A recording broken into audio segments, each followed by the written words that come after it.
So it was the end of 2021 and I was feeling like a misfit because I had all these people around me who seemed to have something going for them. And then there was me, the one who wasn't exceptionally good at anything. I mean, I could hold a note and play football like the average person, but I wasn't anything phenomenal. Then came 2022. I decided I was done feeling helpless. I was going to get good at something. I was going to get good at design. And how would I do that? By creating a poster every day for a year. And I didn't know it then, but that would turn out to be the best decision I ever made.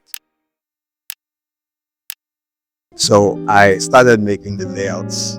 I would spend the whole day making these hideous and unattractive layouts, man. Oh, they were bad. They were bad. But the good thing was I wasn't delusional to think my work was great. I knew the layouts were ass, that they were crap. So I kept trying to make the kind of work I looked up to. Layouts from Massimo Vignelli, Wolfgang Weingartz, Chris Doe, and Roy Cranston. So although I was failing, I was failing really well, failing forward and consistently too. And after the first couple of months, I started making layouts that didn't suck as much. I remember the feeling I had when I made the first layout that had me going, oh boy, I made that, like I really made that myself. And it felt great for at least an hour or so before I snapped back to reality. To the reality that I sucked. I really sucked.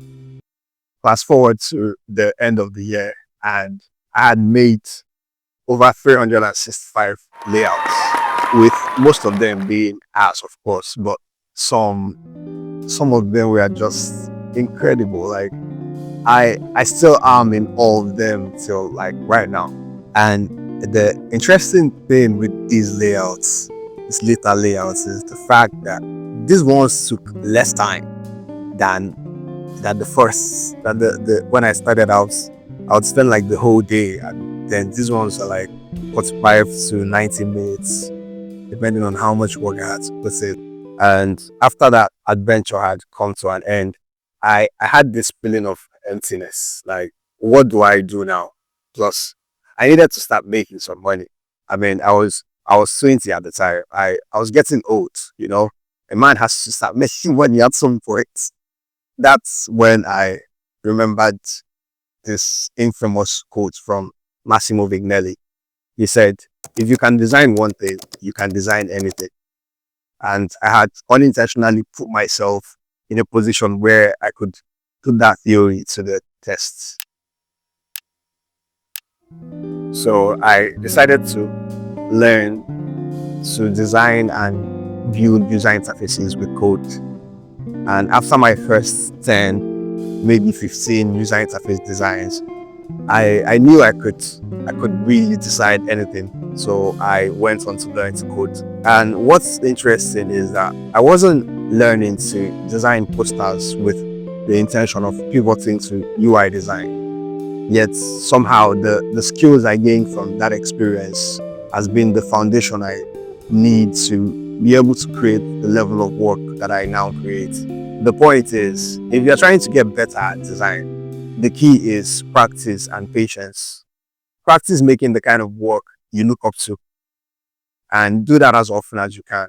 The more you do it and the faster you do it, the better you get within a relatively short period of time. And the way I see it is, when you start out, you have all these bad ideas jammed up in your head.